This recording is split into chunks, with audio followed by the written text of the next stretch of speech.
Crow is a black bird belonging to the family of Corvidae. She is known as an intelligence and adaptability. Crow have black shiny feathers. Early in the morning, the crow starts carving and flying high up in the sky. When crow feels hungry, she can eat any food items. She also eats fruits like apples, grapes, etc. Woman is giving her sugar to eat to the crow.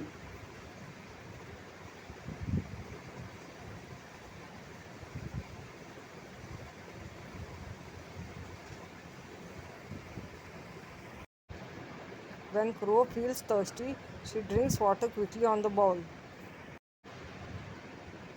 At evening after sunset, a large number of crows gathers together to sit on the trees and build their nests.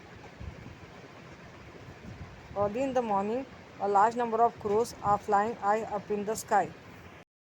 Crows flies at a speed of 52 km per hour.